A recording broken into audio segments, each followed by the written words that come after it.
about this now with Faith Noone, who is Senior Operations Manager with the UK Addiction Treatment Group. Very good evening to you. First of all, how seriously should nitrous oxide or laughing gas be taken? I think there's been a significant rise since it was categorised as a C drug. I think that even now you can go online and order it at a click of a button.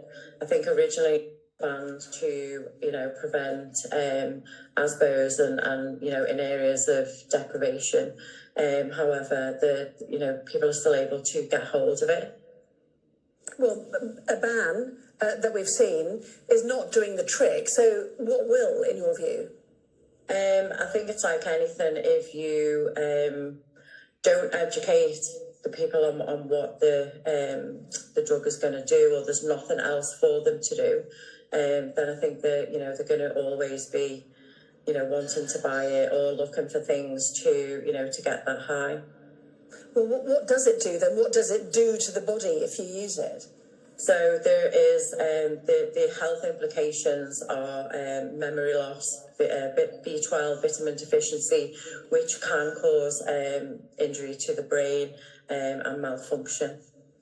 And the problem exacerbated because it seems to be attractive, to younger people?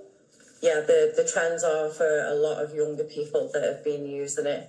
Although I know inquiries into our centres, there are people using it alongside other illicit drugs as well. Has it got addictive qualities? I mean, and how quickly would you notice those? I think, like most substances, you don't realise you've got a problem with it until it actually is significant.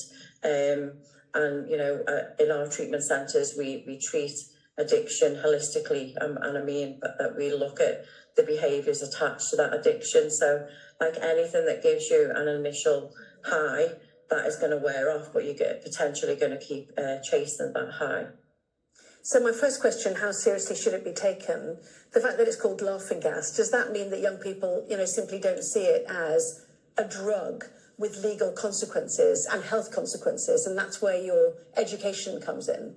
Yeah, I agree. I think that, for a lot of youngsters, if they're, in groups and they're all doing it, they're not necessarily going to be weighing up the consequences of that long term.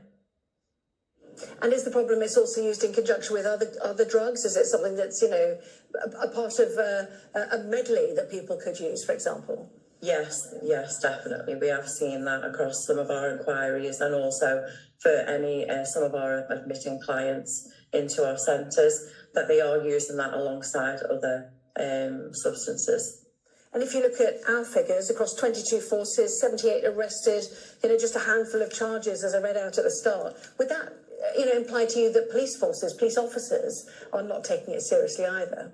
I think the problem is that it's so readily available, and even all this festival season's just has been through the summer. It's been used in festivals, and I think the link to the substance itself is that there's not enough information about what the harm can cause, so nobody really understands how dangerous it is. So what would your message be to young people presented with it? As you say, it has legal uses, therefore legally and readily obtainable. How would you explain to somebody that actually you need to think twice about this? I think,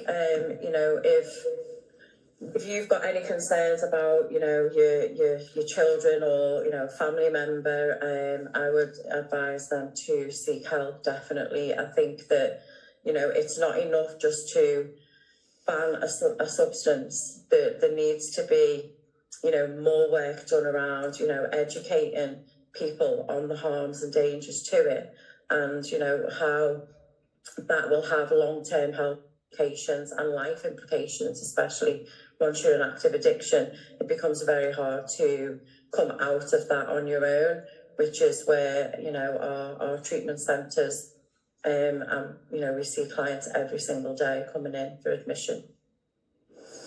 Faith Noone, we really appreciate your time. Thank you so much for joining us. Thank you. Thank you. Well, to the